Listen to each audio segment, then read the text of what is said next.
আমাৰ হাতখন স্বৰ্গ আছে, নাভিৰ পৰা আমাৰ ভৰিলৈকে আমাৰ হাতখন পাতাল আছে, আৰু প্ৰত্যেকত একো একোজন দেৱতা আছে।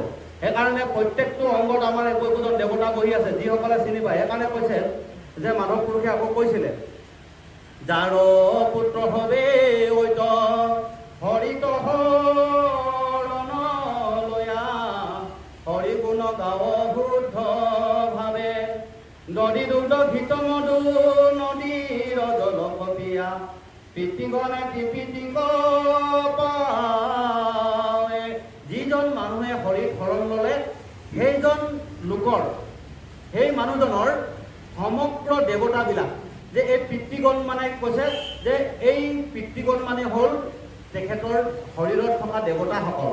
যেনেকৈ চকুত আছে আদিত্য দেৱতা, কাণত আছে দিক দেৱতা, জিভাত আছে বৰুণ দেৱতা, নাকত আছে আমাৰ অশ্বিনী কুমাৰ, হাতত আছে ইন্দ্ৰ দেৱতা, চৰণত আছে আমাৰ বিষ্ণু, লিংগত আছে প্ৰজাপতি, শিৰত আছে শংকৰ। এনেকৈ আমাৰ প্ৰত্যেকটো অংগত একো একোজন দেৱতা বহি আছে। যিজন মানুহে ঈশ্বৰৰ শৰণ ল'লে, যিজন লোকে ঈশ্বৰৰ শৰণ ল'লে, তেওঁৰ এই অংগবিলাকে শুদ্ধ কৰ্ম কৰিবলৈ আৰম্ভ কৰি দিয়ে, আনেৰে ভাল কথা শুনিবলৈ আৰম্ভ কৰি দিয়ে। যেতিয়ালৈকে ঈশ্বৰৰ শৰণ নলয়, ঈশ্বৰৰ কথাত নাহে, সেইজন মানুহে কাণেৰে সদায় উভত মাত শুনি থাকিব। সেইজন মানুহে পৰচৰ্চা কৰি ফুৰে। যিজন মানুহে ঈশ্বৰৰ কথা তত্ত্ব বুজি পালে, সেইজন মানুহৰ জিভাৰ পৰা কেতিয়াও পৰচৰ্চা নকৰে, পৰ নিন্দা নকৰে।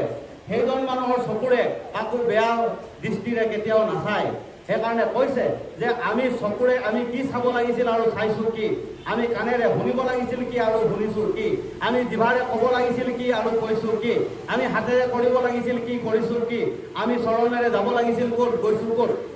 এতিয়া উদাহৰণ হিচাপে আপোনালোকে চাই লওক যে যেতিয়াই এজন মানুহে ৰাগিয়াল বস্তু সেৱন কৰিলে, এজন লোকে এজন ল'ৰাই যদি যেতিয়া ড্ৰাগছ সেৱন কৰিলে, তেওঁ ভাগৰ জীৱনটো এবাৰ চাবচোন কি হৈ যায়। তেওঁ নিজৰ এই বুদ্ধি কি, তেখেতৰ মানে জ্ঞান কি, তেওঁ পাহৰি পেলালে।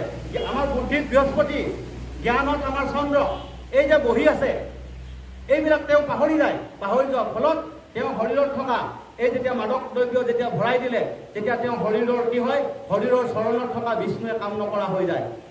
তেখেতৰ শৰীৰত থকা বিষ্ণুৱে কাম নকৰে, চৰণত থকা বিষ্ণুৱে কাম নকৰে, শিৰত থকা শংকৰে কাম নকৰে, বুদ্ধিত বৃহস্পতি বহি আছে, বৃহস্পতিয়ে কাম নকৰে, জিভাত আমাৰ বৰুণ বহি আছে, বৰুণে কাম নকৰে, অশ্বিনী কুমাৰে কাম নকৰে, কাণত আমাৰ দিক দেৱতা আছে, সেইবোৰে কাম নকৰে।